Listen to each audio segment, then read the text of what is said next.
Happy Sabbath. Happy Sabbath, everybody. We are back. Just want to let everybody know that we are doing Zoom also, and we are live on YouTube. And today is February 6th, 2021, and we're studying about the sanctuary, and the sanctuary has to be restored, right? It has been restored, but we are also called to restore the sanctuary, because the sanctuary is where? It's us. It's us. We have to be restored, right? And we were studying last week about how the sanctuary has been desecrated, or the sanctuary has been trodden underfoot, right? The sanctuary has been trodden underfoot, and we know that verse is a very famous verse, right? Okay, this is sanctuary, right? This sanctuary is the, all the furniture of the sanctuary. I have it represented here in the courtyard, in the holy place, and the most holy place, right? This has been trodden underfoot. Okay, and it has to be repaired. We have to be the repairers of the breach, right? Just like Nehemiah, Ezra, and Zerubbabel, right? They had to rebuild the sanctuary, the services, and the walls and the streets, right? Yeah, but that has, in our time, we also see that the sanctuary has been trodden underfoot in Daniel 8:13. And I heard one saint speaking to another saint. How long shall be the Chazon vision? How long shall be the vision concerning the daily sacrifice and the transgression of desolation? So the daily and the transgression of desolation has been trodden underfoot. What? The sanctuary. And we know the daily sacrifice and the transgression of desolation. It's Rome, right? Rome has been trodden underfoot the sanctuary. Okay, and it has to be restored. Okay, we were studying last week. How is Rome trotting underfoot the altar of burnt sacrifice? Jesus is the Lamb. Now, how are you saved? The faith in Jesus, right? And that has been trodden underfoot, because now, right? You are saved by giving penance, right? You can buy indulgences, right? That troddens underfoot the altar. What about the laver? How are you baptized? Right? You're sprinkled. What about the showbread? That's the word of God. Is that being hidden? Can people read the Bible for themselves, or can it only be read by the priests? Right? Yeah. Right? What about the light of the life of Jesus? That's the word of God also. And the almond tree, which is that's the faith of Jesus. Everything has been turned, because everything now, the mediator is now the priests. Right? Right? What about the altar of incense? Prayer, right? Who do you pray to? The saints, right? Right? You have to pray to, you have to pray to the Father through Jesus, right? Yeah. And that's the altar of incense. Right. And all these have been trodden underfoot by the daily and the transgression of desolation. This is a big understanding of what the Daniel 8:13 means. And it has to be trodden underfoot. So that's what we were doing last week, and now we'll continue to this part now. Let's see. The showbread, that's God's word, right? Yeah. Right. So we are doing what about the 10 Commandments? And the Sabbath, has that been trodden underfoot also? Yes, it's been trodden underfoot. Yeah. Obviously, the censer is prayer, right? Has been trodden underfoot. And Aaron's rod is the faith of Jesus, right? Because that's trodden underfoot. What about the bowl of manna? Now this is one about the bowl of manna. How has the daily and the transgression of desolation trodden underfoot the bowl of manna? All right. The bowl of manna symbolizes what? The health message. Right? The bowl of manna is the health message, right? Because the bowl of manna was the health reformation that had to be undergone in the wilderness for them as they came out of Egypt. They were eating flesh pots of Egypt. All right. You have to now eat bowl of manna, right? You have to eat manna, and that's a health reformation. So the bowl of manna symbolizes the health reformation, and it's in the most holy place. All right. That's manna. Manna is actually the bread of heaven. It actually looks like it's white, right? And it's sweet. It's like honey, right? It's like honey, right? But it's actually not, it came directly from heaven. Yeah, they made all kinds of food out of it, right? Yeah, it came out of heaven, right? And a bowl of manna was preserved in the most holy place in a golden pot, right? But so we were trying to figure out, how is the bowl of manna trodden underfoot by Rome? Okay, and this is how it is, right? Okay, we know that the 10 Commandments is also symbol. The 4th commandment is the Sabbath, right? Right? Okay. No, what we're going to do is the bowl of manna. Let me go to where we were last week. Okay, here's the bowl of manna. The golden pot of manna and how it is trodden underfoot. We find it in Revelation 2, verse 12 and 17. And to the angel of the church of Pergamos write, these things saith he that hath the sharp sword with 2 edges. I will go to verse 17. It's to the church of Pergamos. All right, Pergamos. Which one is the church of Pergamos? The church just before Thyatira. The church that compromises, right? It's the church that compromises, okay? He that hath an ear, let him hear what the Spirit hath said to the churches. To him that overcome will I go give to eat of the hidden manna. So the church of Pergamos is actually hiding the manna. It is trotting underfoot the manna. Okay, how is the church of Pergamos trotting underfoot the manna? Because those who overcome will eat that manna that has been trodden underfoot. It's being hidden, right? The church of Pergamos.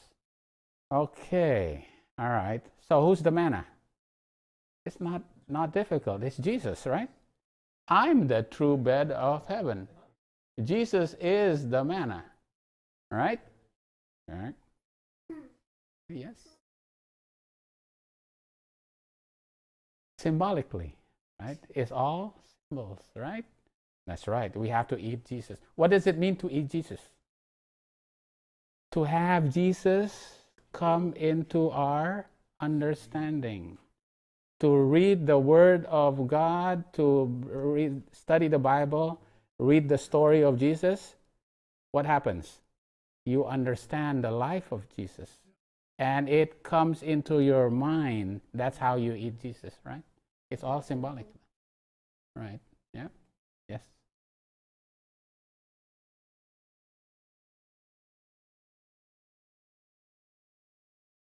That's right. So it is all symbolic, right? We have to eat Jesus. When we drink the during the time of communion, we drink the grape juice, and that's like a type of blood. When we eat the bread, it's a type of body of Jesus. So we take Jesus in by taking the story of the understanding of Jesus. So it is it's the understanding of Jesus, right? And when we do that, Jesus will actually change us so that we will eventually become like Jesus, right? Okay. All right. So Jesus is the manna. So how does Pergamos hide Jesus? All right. Okay. Now Jesus also says, I am the bread of heaven. But also Jesus in John 16 says, right, I come forth from the Father. And he says, all the time I speak to you in parables.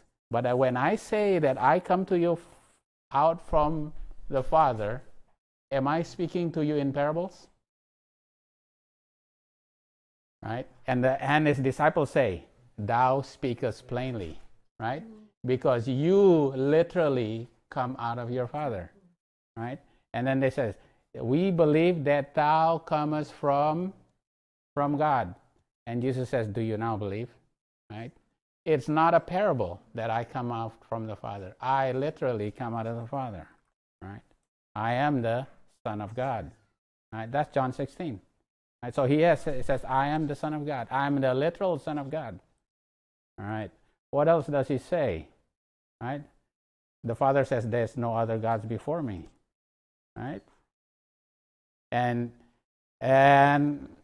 what is the characteristic of God? In Isaiah 46, I am God. There is none else. I am God, and there is none like me. And what's my characteristic? I can declare the end from the beginning. Right? I am the Alpha and the Omega, the beginning and the end. Right? So the character of God is that he declares the end from the beginning. Right? Yeah. And we also have to have the character of God also, right? The character of Jesus. All right. So let's go to our graphic here about Pergamos. Now this is a busy graphic, but I did this from a long time ago. This is the Roman Empire divided into the Western and the Eastern, right? Okay, right? And the Church of Pergamos is during the time of Constantine. Pergamos is the time of Constantine, right? Until the time of Thyatira. Thyatira is the time of the papal power, right? The Church of Pergamos is a church of compromise, right? So how did Constantine compromise? He basically had a mass baptism of all his soldiers. They were all baptized all at one time, right? Yeah. That's right, right. And what did he do? In 321, he changed Sabbath to Sunday. Yeah, he made a Sunday law in 321, all right? Right. So how did the Church of Pergamos hide Jesus? By making the Lord of the Sabbath, right? He basically hid Jesus as the Lord of the Sabbath, right? Right? So that's the hidden manna, because Jesus is the Lord of the Sabbath. They hid Jesus when they changed Sabbath to Sunday, right? Okay, in 325, Council of Nicea. What happened at the Council of Nicea? This is a review of what we did last week. Council of Nicea, what? The consubstantiality of Christ.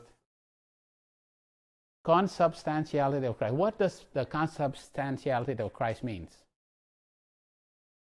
Christ is the same substance as the Father. There is no beginning in Christ. Jesus said in John 16, I come forth out of the Father. So the consubstantiality of Jesus means Jesus is co-eternal with the Father. Jesus has no beginning. Jesus did not literally come out of the Father. The Council of Nicea, 325. That was established by a vote. The same substance. There's no beginning, right? They had to declare the divinity of Jesus, all right? No beginning. Absolutely. That's right. 325. 325. Right? To me, that's very difficult. And there is no everything that we know has a beginning and end here. About Christ. There is no, always was, and will be. Because Jesus was begotten in before there was a beginning. Because he came out of the Father before there was time. Because before the entire universe was created, before the sun was created, before any calendar, he was begotten out of the Father. He came out of the Father before, in the eternity past. In the eternity past, right? Yeah, eternity past. In the eternity past. I can understand eternity, but I can't understand eternity. That's the big problem, right? Yeah, this is the problem. That's why we have to understand that he was begotten in the eternity past, right? He has, yeah. And that they try to solve it by making it, okay, he has no beginning.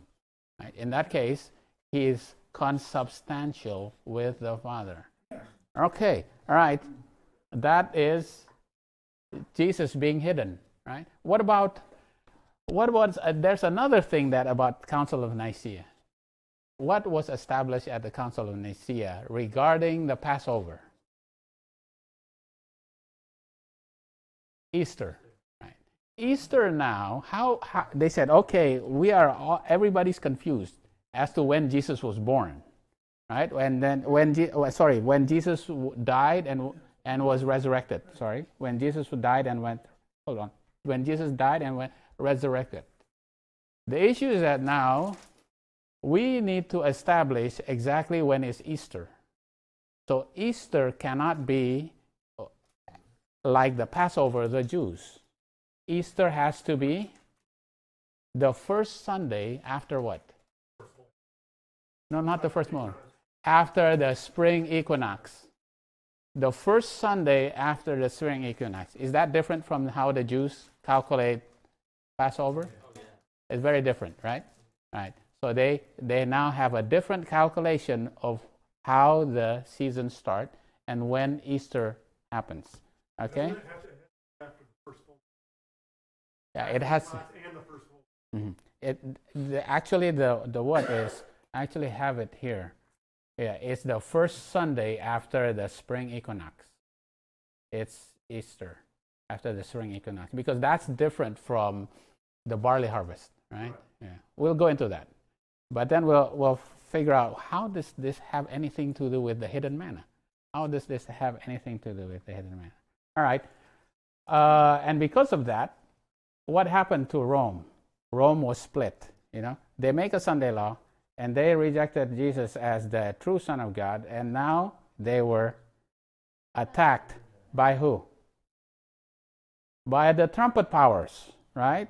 The Goths, the Vandals, the Huns, and the Heruli, right? They were attacked, and they were divided eventually into 10 toes, all right? But they still had a problem because the Heruli and the Vandals and the Ostrogoths continued to harass them, right? By this time, these three nations have become what? Arians, right? And now they said, okay, this is a problem because they don't believe in the Trinity. They actually believe that Jesus was created, right? Right. So we now can pluck them, but we need the papacy says, oh, wait a minute, we don't have the power to do that. We need the powers of Justinian, the Byzantine Empire, right? So the Byzantine Empire says, okay, now we call Pope John II in 533 as the corrector of heretics. And who's the heretics? Here, the Heruli, the Vandals, and the Ostrogoths. So now we can pluck them. That's how the three horns were plucked, right? And these three horns were Arians, right? Because why? They did not believe in the Trinitarian, right? The Trinity God. Mm-hmm.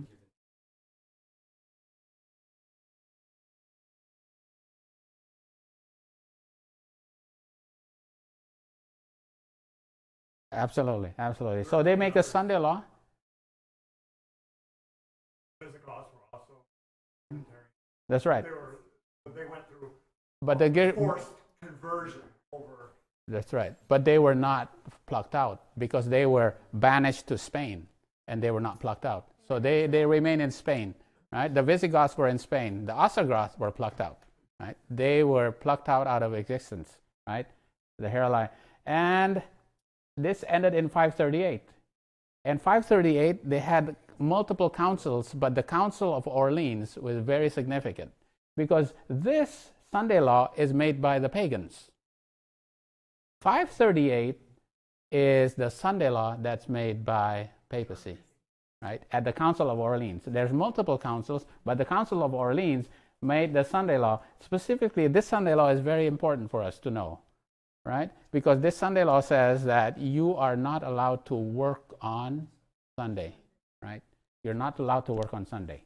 That's the Council of Orleans. Okay. After powers that way. Right, right, yeah. Now we have the full duty. It's not new.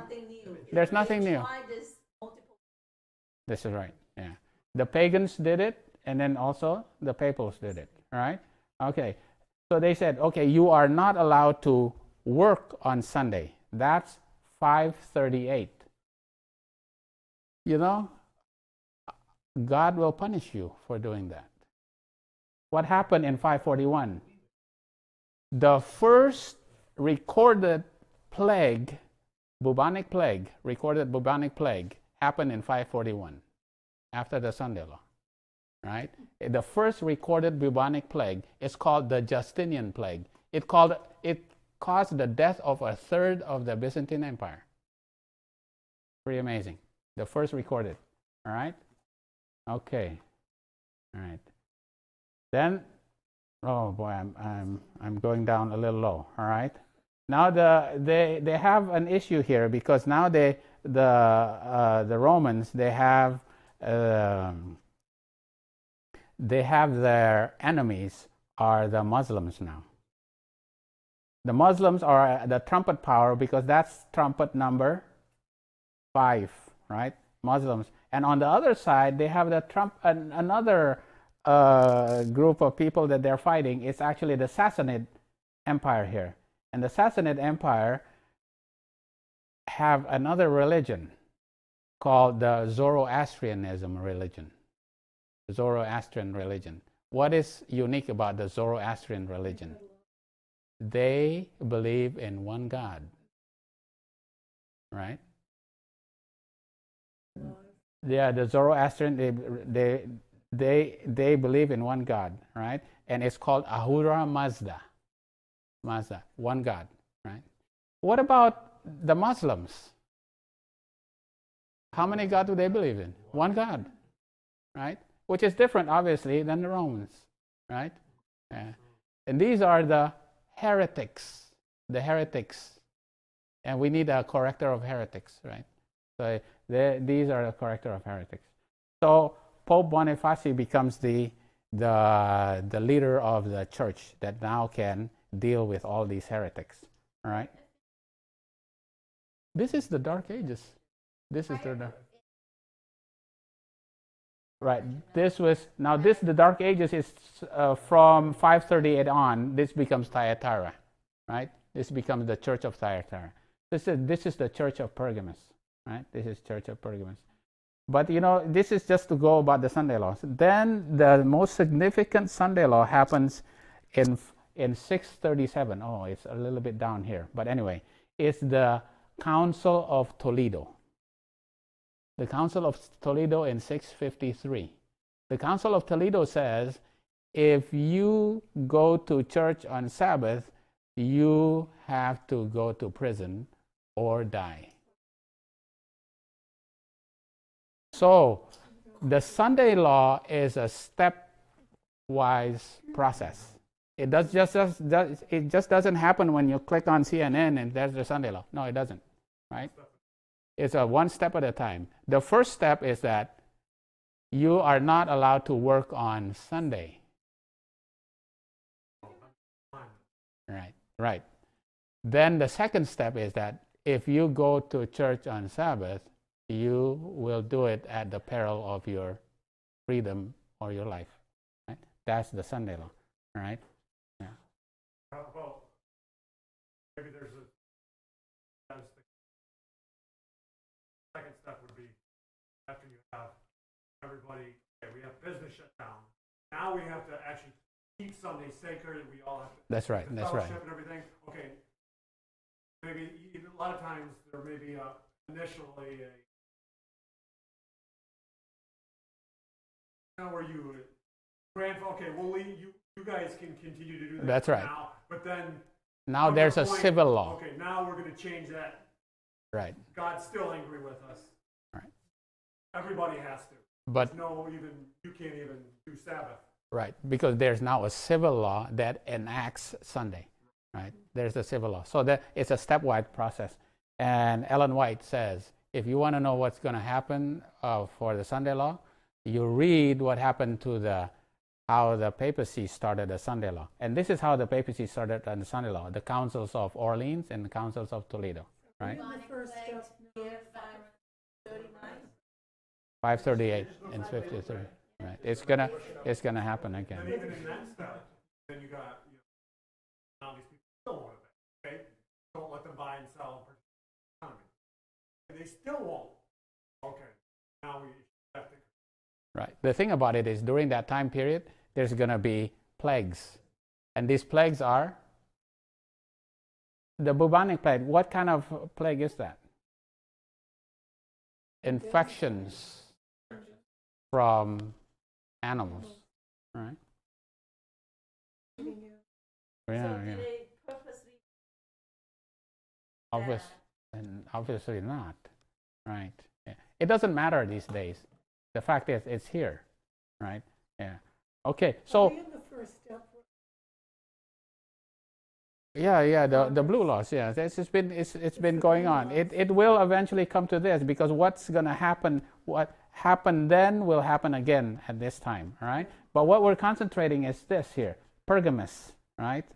And Pergamos. So during the time of Pergamos, there's a Sunday law. There's a change of who Jesus is, the consubstantiality of Jesus, and also when Jesus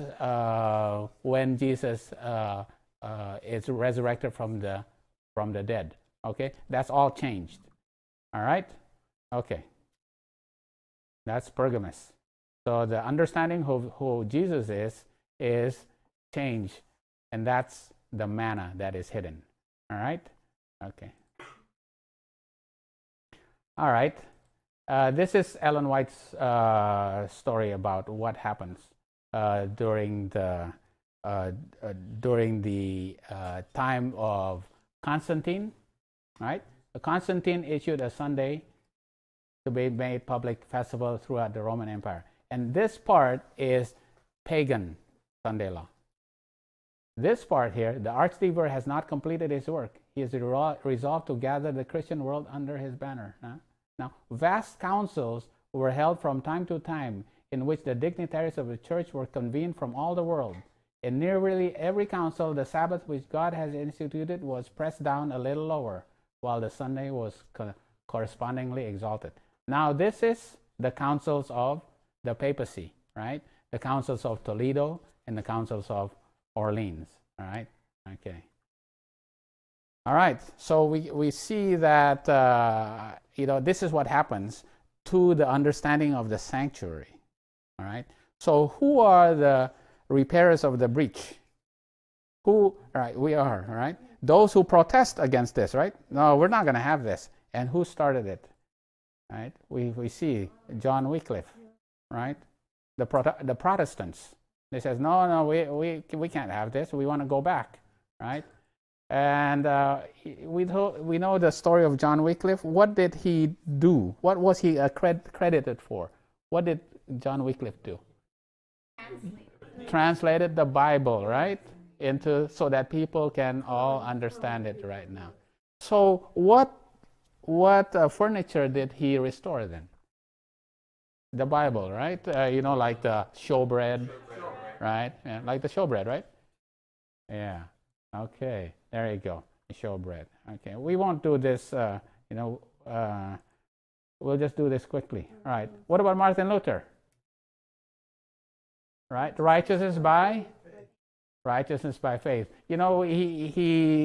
He went against the indulgences that you have to pay. Right. No, we cannot buy salvation. It is granted to us. It's a free gift. Righteousness by faith. So, yes, absolutely. That's right. Absolutely. Yeah, that's a very good point, right? All right. So, which furniture would you say, righteousness by faith? What is that? Where is that in the sanctuary?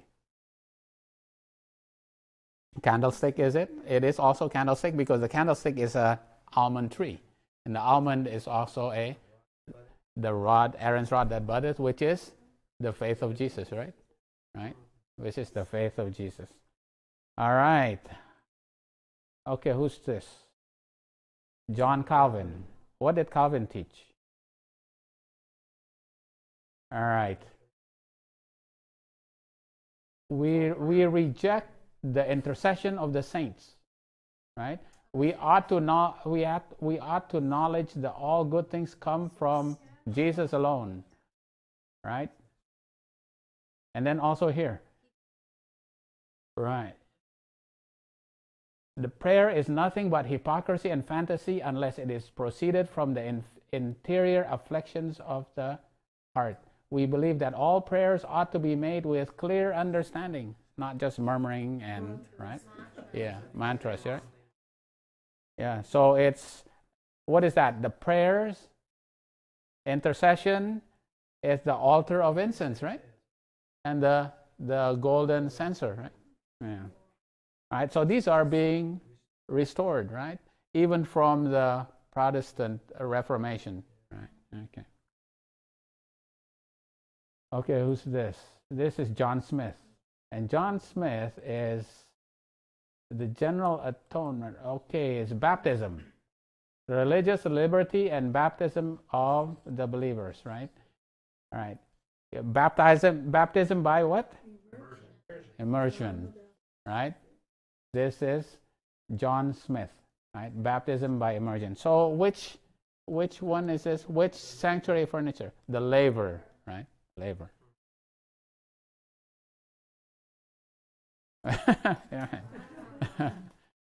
John Smith. This is John Smith. All right. Okay.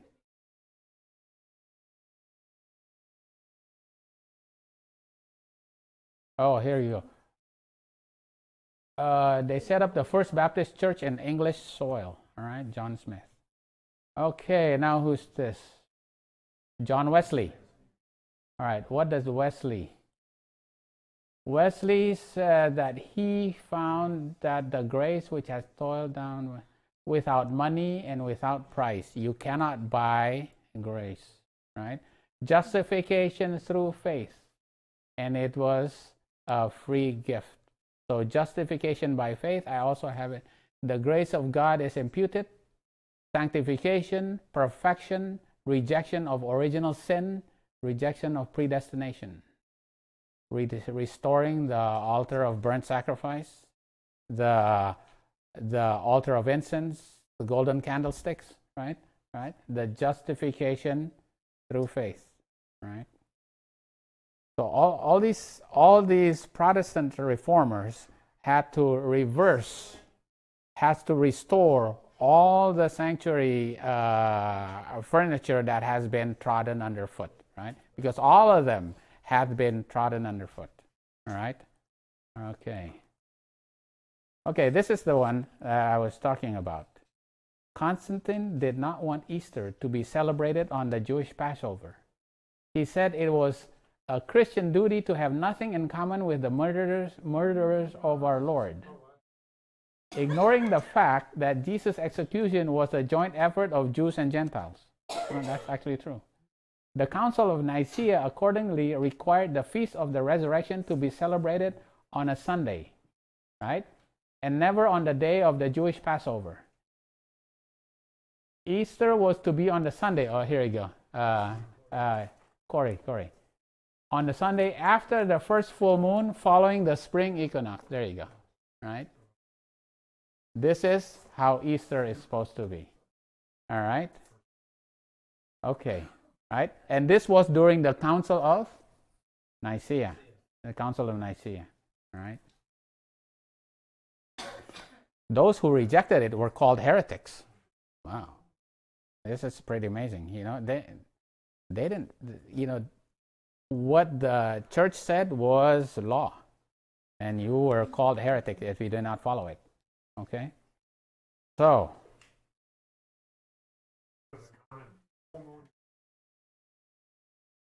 yeah.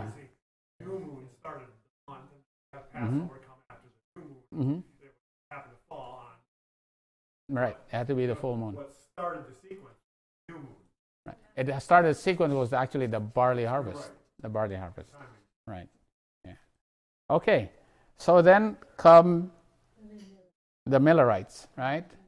The Millerites. What did the Millerites study? Right? And what made them different from the other Protestants? Right? It was the sanctuary and the three angels' messages. Because they first studied the three angels' messages. And here's Ellen White writing. God sent his angel to move upon the heart of a farmer, right? William Miller. Right? And he studied the prophecies, right? And then the commandments of the chain of the truth was given to him. And he was led on to search link by link. Okay, what does it mean, the comments? All these links by links, right? What did he study? It was like a link by link. He studied all the prophecies, right? Started the prophecies of the daily, the prophecies of 1260, prophecies of 1290, 1335, 7 times, 2300 days, right? 70 weeks. All of that was a link, right? All of that was a link. Was he Rachel Oakes? No, that's Joseph Bates. That's right. That's Joseph Bates. Rachel, you're going ahead of me. Oh, I'm sorry. We're going to Rachel Oakes later. You know why? I get a little annoyed with the Bible. They leave out women that have also contributed greatly. What about Esther? Yes. Absolutely. Right. What about Ruth? Yes. Oh, yeah. Like this other man that you were talking about down at school. He had his children. Well, no mention of the wife. I mean, I think he contributed a little bit. Right. Obviously, you know, the women in the Bible are very important. Absolutely, right? But yeah. I'd like to have mentioned there. Yes, yeah.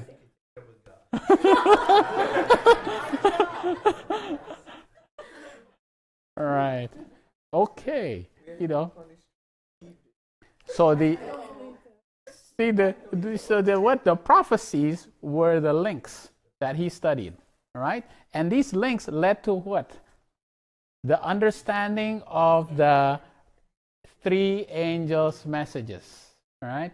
And this is what Joseph Bates said. You know, obviously he read, he understood that the three angels' messages is warning about the hour of his judgment. The three angels' message leads to the judgment, all right? Because they were understanding, oh, you know what? That God is going to cleanse the sanctuary. That's going to be the judgment because the sanctuary is the earth. That was their misunderstanding, right? When Jesus was actually going to go into the most holy place, right? Okay, right. This is so plain that all who have been engaging and laboring in the second Advent doctrine must admit it to represent William Miller and those of his faith as the flying messengers preaching the advent of Jesus to their fellow men since 1840. Invisible angels never yet preached the gospel to men, as it has been here, men preaching to men. Then these three angels' messages is like the Millerites preaching the first and the second angel messages leading to the three angels' messages, which is warning about the judgment that is about to come, right? Okay. So the 3 angels' messages were given. Okay, right. Oh, let me go. The thing about it is, the main Bible verse that was being studied was Daniel 8, verse 14, right? And it's about the 2300 mornings and evenings and mornings, all right? I'm specifically saying that. There's the 2300 mornings and evenings prophecy, right? Which ends, which they said ended in 1843. Eventually they said, okay, you know what, that was wrong. It's 1844. But when was the beginning? Daniel 9. It says, from the going forth of the decree. All right. What was the decree that they understood was the beginning of the 2300 day prophecy? The rebuild of the temple. Which decree? The 3rd decree, right? Which was what year? 457. Okay. How do we know it's 457?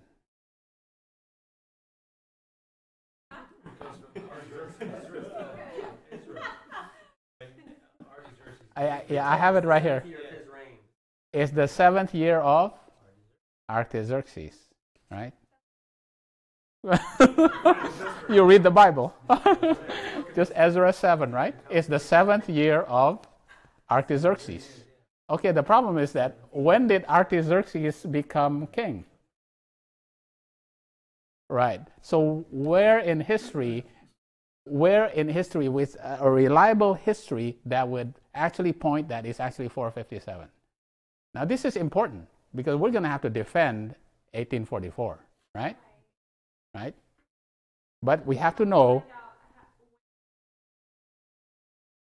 That's right. And where do we find it in secular history?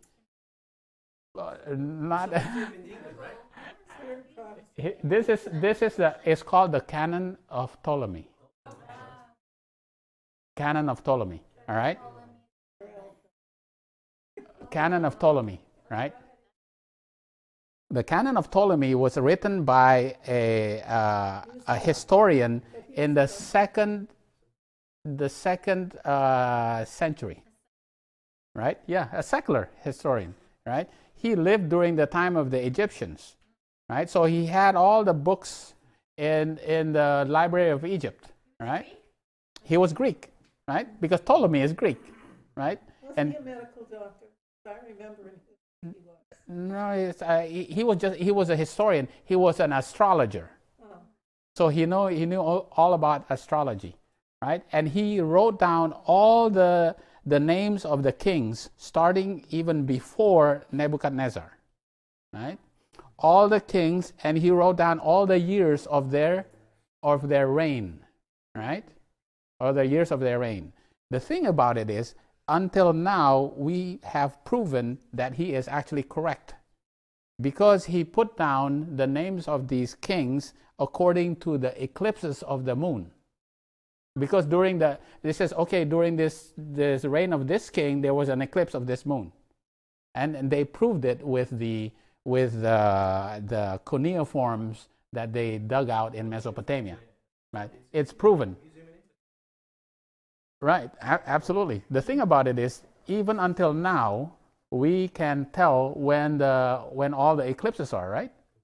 To the date. All the eclipses, we can go back and prove that during what year was this eclipse? What year was this eclipse, right? Right, because Ptolemy said that during this year, there was eclipse, and during this year, right? So it is all correct. It is all correct. The years were correct. Yeah. And this is during this, he lived in the 2nd century AD, and he wrote it down. And I chose it specifically for this, because this is the father of Nebuchadnezzar is Nabopolassar, right? And then Amal-Marduk, Neriglissar, Nabonidus, right? And he doesn't put Belshazzar, because Belshazzar was reigning together. He was the son, right? Yeah, his father was still in power, But his father went into the desert somewhere, right? And he was reigning in power. So he was not here. Right. And now it was Cyrus the Great, Cambyses, and then Darius.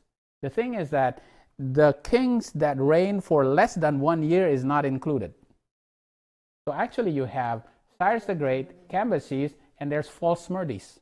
Because false Smyrdes only reign for 7 months. And false Smyrdes, what is false Smyrdes known for? Right, he's the usurper of the throne, but also he's the one that put a stop to the rebuilding of the temple. Right? Right? He put a stop to the rebuilding of the temple. So false Smyrdes is right here.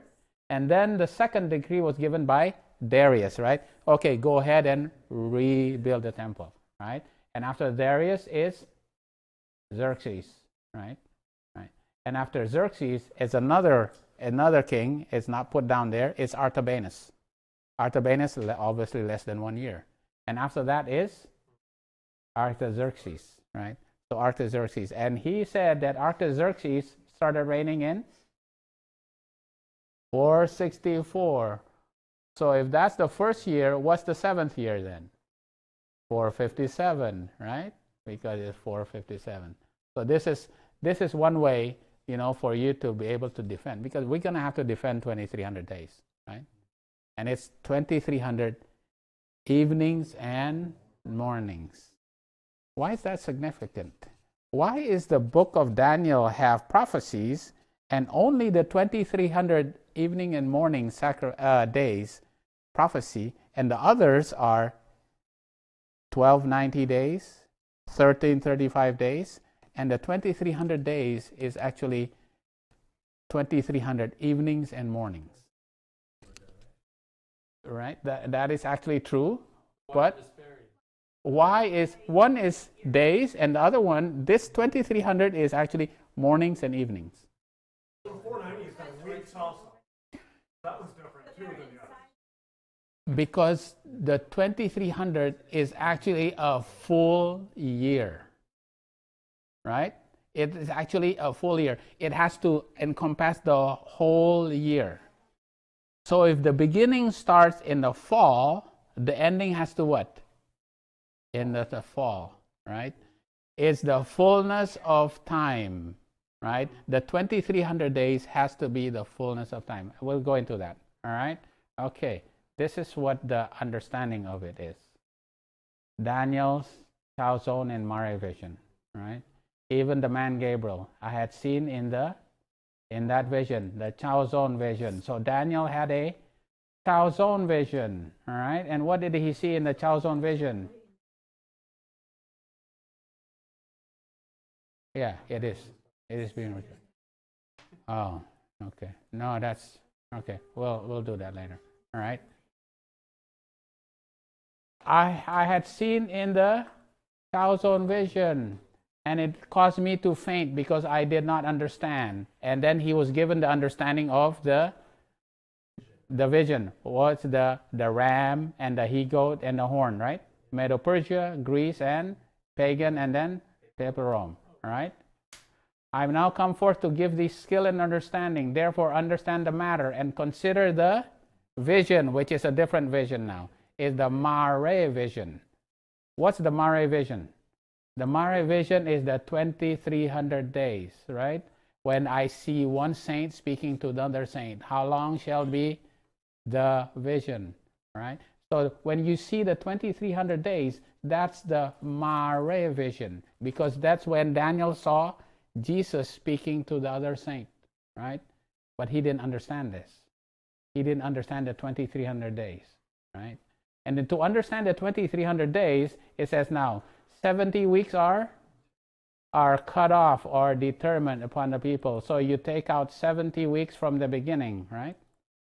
70 weeks are determined upon thy people and thy holy city, right? From the going forth of the commandment, from what? From 457, right? To restore, to build Jerusalem until the Messiah, the Prince, shall be. There's going to be 7 weeks plus 62 weeks. That means it's 69 weeks, right? All right. After the 62 weeks, shall the Messiah be cut off, right? He will be sacrificed and he shall confirm the covenant with many for 1 week. And in the midst of the week, of this last week here, the 70th week, in the midst of it, he shall cause the sacrifice and the oblation to cease. All right? That's the middle. So it's cut between 20, this is 27, and this is 34. We know that Jesus was sacrificed in the what part of the year? In the spring. All right. If this is the spring and you add 3.5 years, what part of the year was Stephen stoned? 3.5 years later.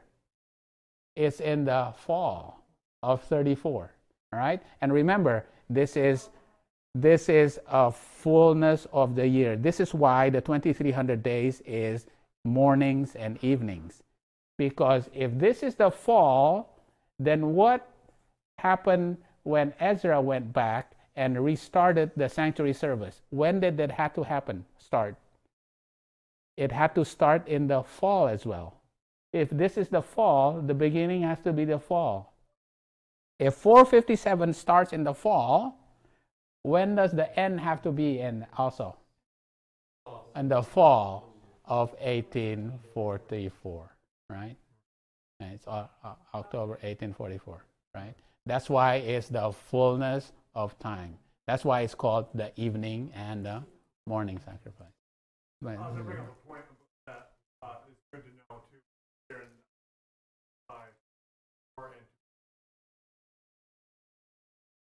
the study on the word restore in Hebrew, use often has the idea of restoring like the government and things that the law of Moses, you pointed this out already, things had to be restored. You see that in specifically, not the first decree of Artaxerxes, is when things are being restored to be able to operate.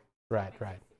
That's important because some people get confused. Well, why are we going by this particular decree, not the other?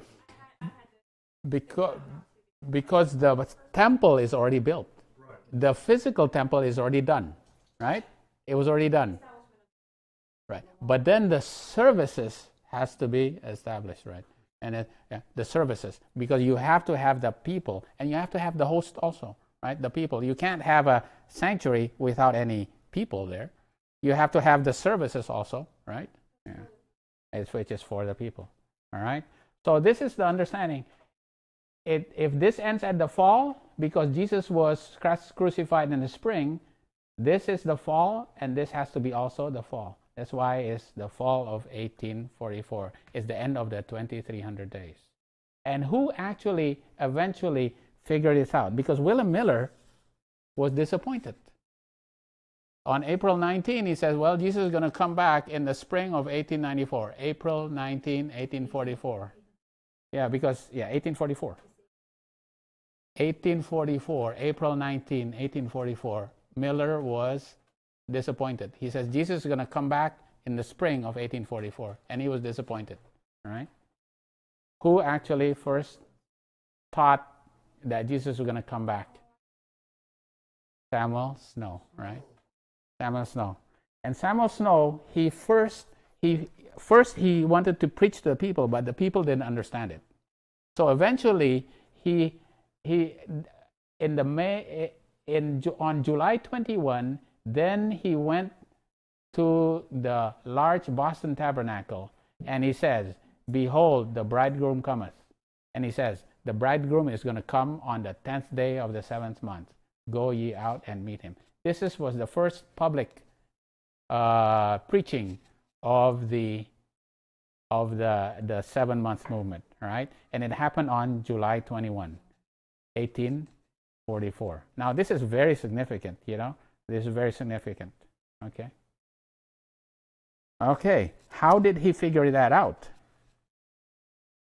Because of the barley harvest, right? Yeah. Because when William Miller first started, he says, okay, Jesus is going to come sometime in 1843. When in 1843? Well, sometime in 1843.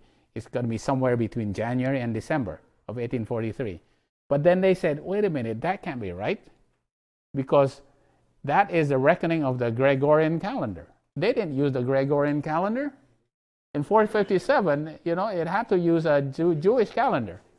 So now we have to synchronize it with a Jewish calendar. Okay, when does the Jewish calendar start? In the spring. So in that case, it has to be in the spring of 1844. But when in the spring of 1844? In that time, Miller said, okay, it's got to be the spring equinox. So they said the spring equinox was actually March 21. So he says Jesus is going to come on March 21. But then they says, wait a minute, the spring equinox is wrong. Why is the spring equinox wrong? Because spring equinox is whose it's pagan, it's Babylonian. The Jews would not count their years according to Babylonian, pagan, right? They use what? The barley harvest, right? So how did they actually figure the barley harvest? When they look at the barley, and then the barley is ripe, right? They look at the barley, and the barley is starting to crack, and it is ripe. Then they said, okay, the next full moon is the beginning of the year. That's the first day of the first month. Why is it significant that the new year? The new year. So it starts with the new moon, right? Right. It's a new moon, a new moon. Okay? Why is it that the barley has to be ripe?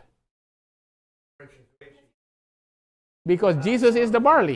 If you don't have barley, you can't have a wave sheaf. And you can't wave the sheaf when it's still green. It has to be ripe. Because Jesus has to be presented on the 15th day. And it has to be ripe on that day, right? So it has to be ripe first before it can be presented. So that's why the barley harvest actually starts off, that understanding is not the spring equinox. This is very important, right?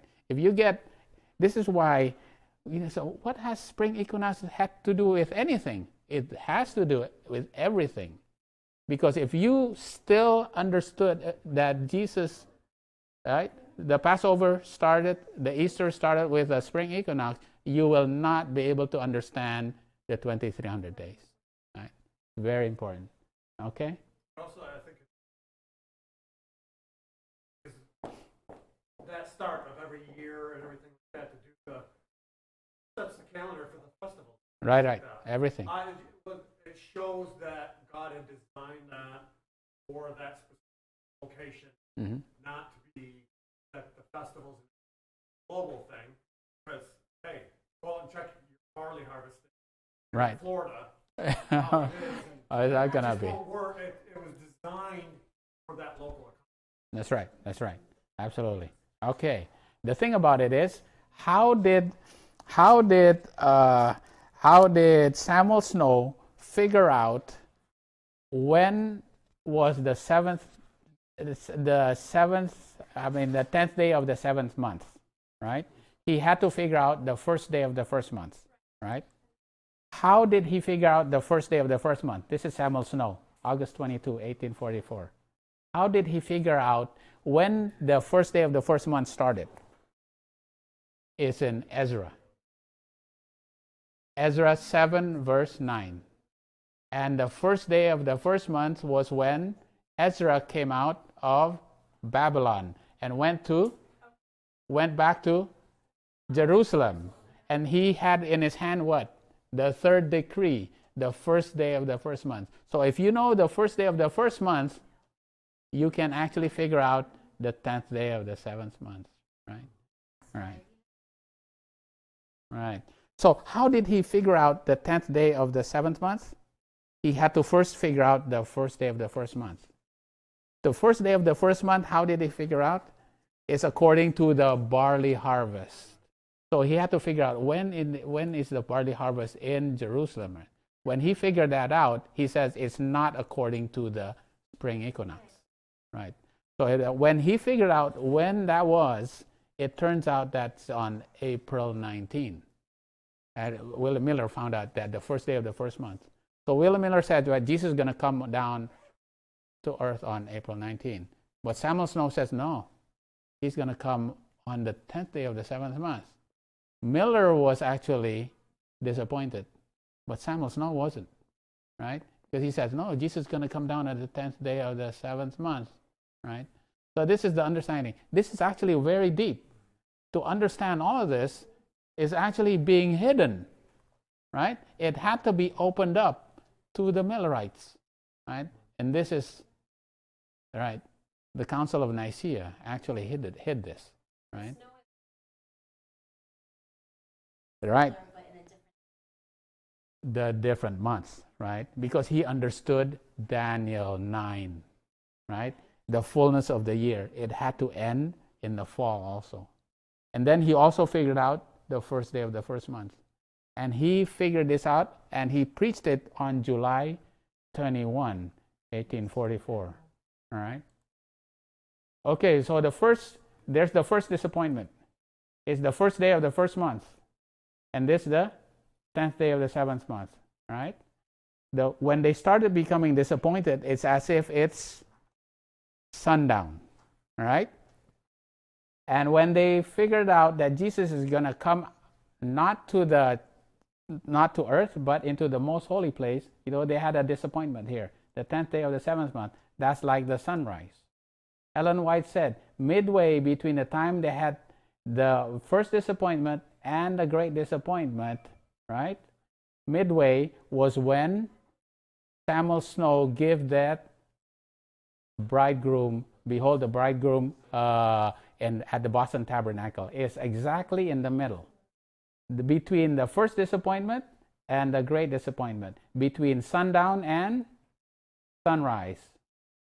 Between sundown and sunrise. What is exactly in the middle between sundown and sunrise? That's midnight, right? That's actually midnight, right? And that's the 5th day of the 4th month. Between the 93 days counting this way and 93 days going back this way lands you on the 5th day of the 4th month.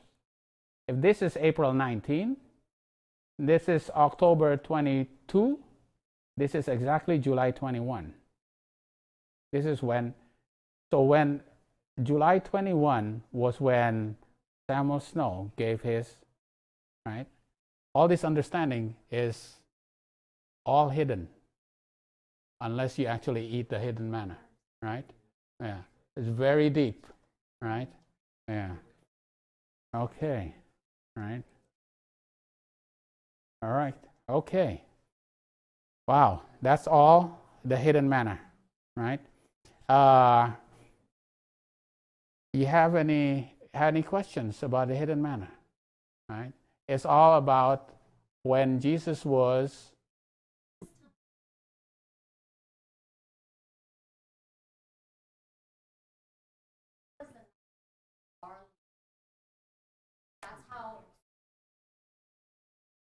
right. Mm-hmm. Okay, it's in Exodus. It's in Exodus. That's a good question here. It's in Exodus. Right, it's Exodus right here. Exodus 9. And the flax and the barley was smitten, for the barley was in the ear. The barley was in the ear, with the barley was Abib. The barley was ripe, right? The barley. And it was smitten by what? It was smitten by the 6th plague, by the hail and the fire during the plagues of Egypt, right? Then the barley was, because the barley was already ripe and the barley was smitten, right? And then Moses says, this month, which is Abib, will be unto you the beginning of months.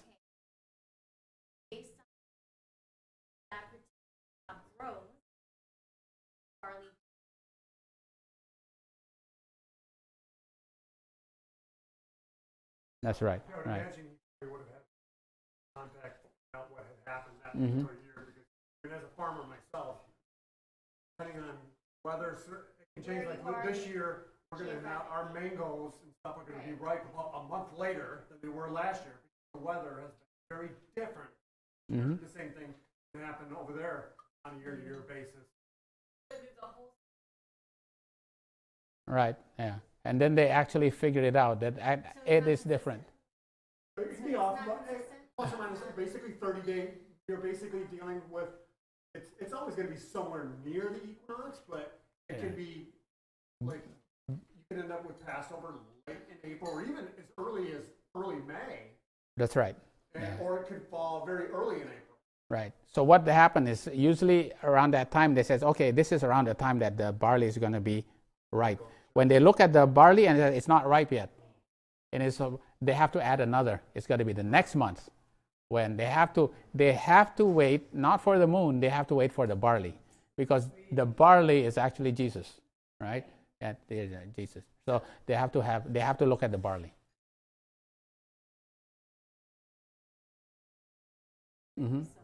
But it was no, he didn't. Right, he didn't. The thing about it is what he found was that the correct date, right? But all of them did not understand the significance, the correct significance of this, because eventually that was given to Hiram Edson, O.R.L. Crozier, and J.B. Hahn, right? And then they figured out the investigative judgment, all right? I'm going to just summarize this really quick. So when they understand the investigative judgment, what did they understand, what did they restore in the sanctuary about the investigative judgment?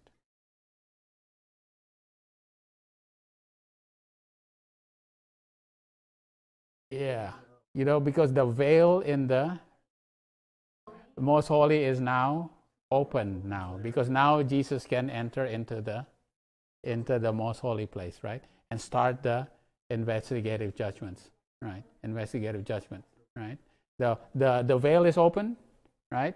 Now the investigative judgment. Because the thing about the investigative judgment is when now Jesus is able to cleanse your sins, right? Blot out your sins. And your sins are also has been sprinkled where?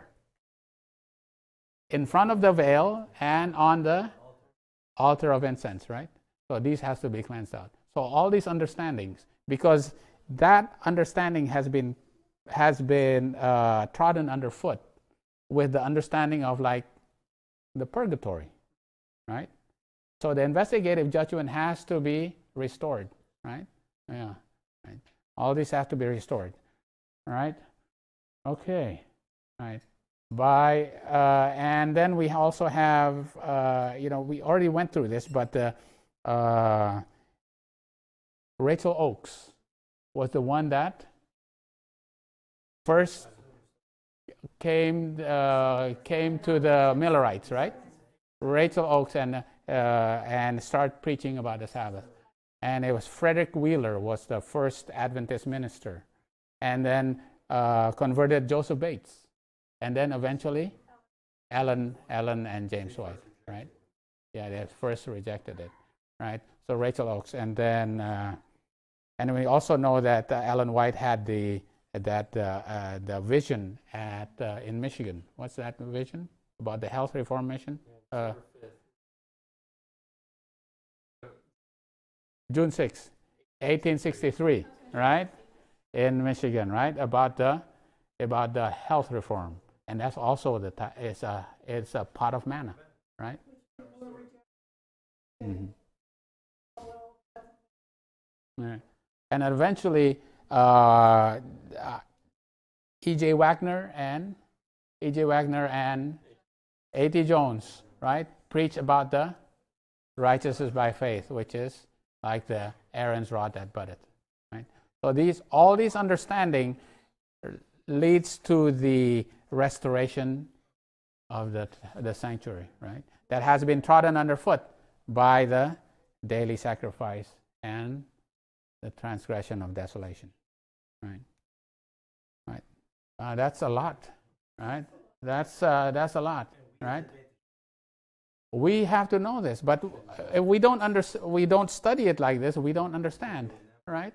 Right? Yeah, it had to start even with the Protestant Reformation. It was not just the Adventists that started it. Mm-hmm. Mm-hmm. All right. That's right. Right. One thing, like you said, it's good to know this because people will they will definitely try to come after us, like 457, starting day, the issue of they'll bring up the argument about, well, did the Karaites really go by the barley? Or was it, they'll say that it was a month before, and so you guys were a month off, and we'll get into a lot of these arguments. One thing that I've noticed is like a lot of that stuff can be sidetracked. It's like, let's just look, first of all, before even arguing with you on those particular points that you're bringing up, let's look at the scriptures to find out the principle of how are you understanding Daniel 8 and Daniel 9, how it's put together. Because if you don't have anything better to offer that is solid based on That's right. This is, your points of trying to argue to debunk my 457 when you have absolutely nothing here. Right. You don't have. That's you, right. You know you don't have a 2,300-day period during Antiochus Epiphanes, or sometimes they'll cut it in half. Right. You don't have. It's like, what are you trying? You're trying to debunk this when you have nothing to offer. I think that's important. That's right. To point out. I learned that. Right. I had a Bible study with a Baptist, dang Baptist, and he invited me to his church, and when I got there, it was all of his elders, and I was on the other side of the table. And he starts going off and off and off about Daniel 8. And by the end of it, I said, so you have all these oppositions you bring up. I said, so what's your interpretation? We actually don't have an official. See, that's the thing. Exactly. I'm like, you're telling me I'm 100% wrong, yet you have no idea what it actually means. So how do you know I'm wrong? See, that's the thing. You have to offer something that is different, that is true. Show me right? something that's better. Right. That is like, because if I see something that's true, then I might be able to see why I'm in error.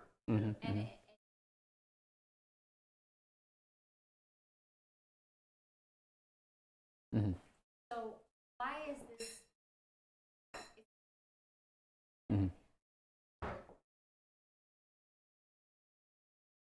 Non-adventure.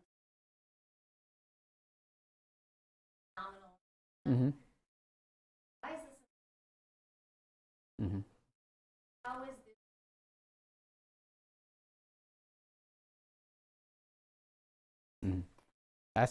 That's a very good question. So why does this all mean?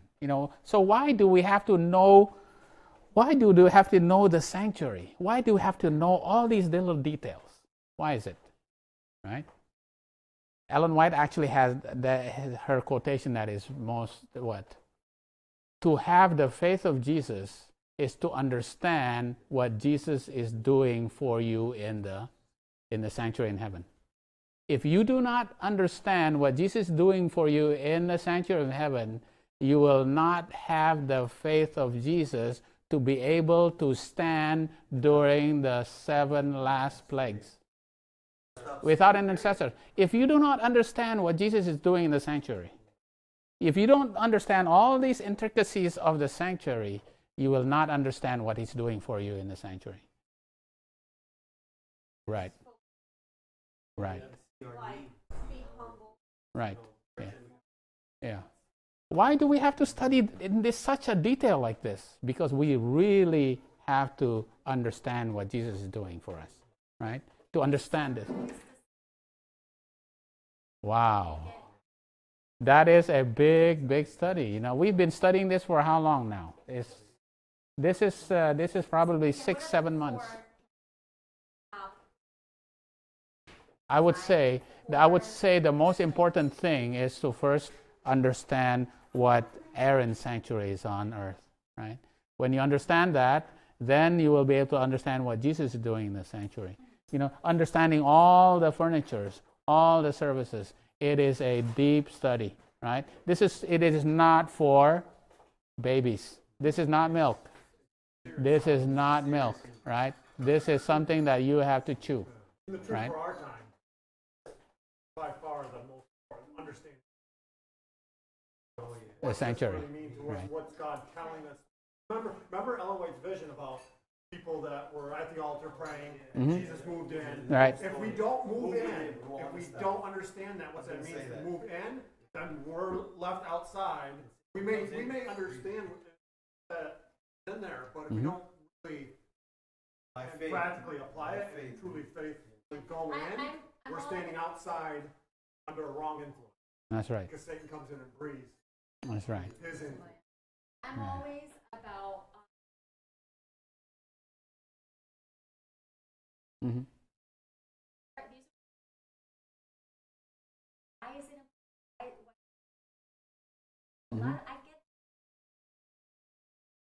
I'm still a Absolutely. Yeah, we understand. require I want to know you have to be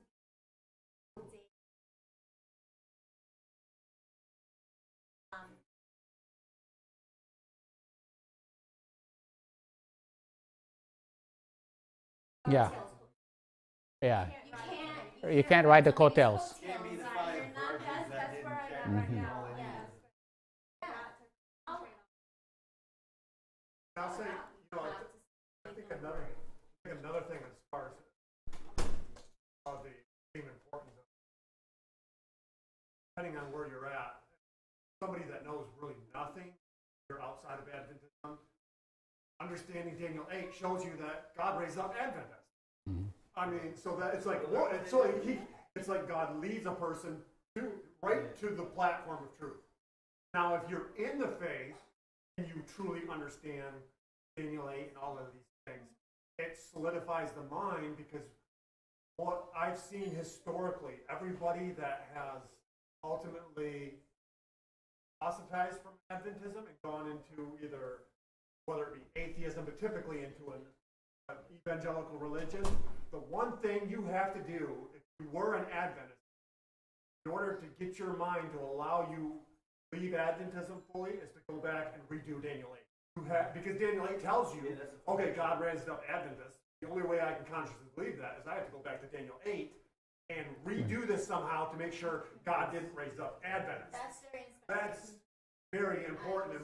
And so you'll notice that historically, all these people, what do? Go back and redo Daniel 8. Sanctuary. So that way their mind is not convicted that God raised up Seventh-day Adventists, and they now feel free to believe what they want and go into an evangelical realm, where if you're extremely solid on Daniel 8, your mind just won't let you go to the evangelical route because you're so convinced that God raised up Adventists.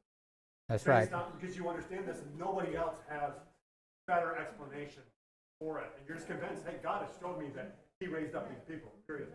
I can't go over there. That's right. So It's the sanctuary. This is why the sanctuary is so important, right? Okay. All right. Okay. Let's pray. This is a very deep study, but we have to end it, and let's pray. Okay. All right. Let's kneel for prayer. Sister Ronnie, can you pray for us also? All right.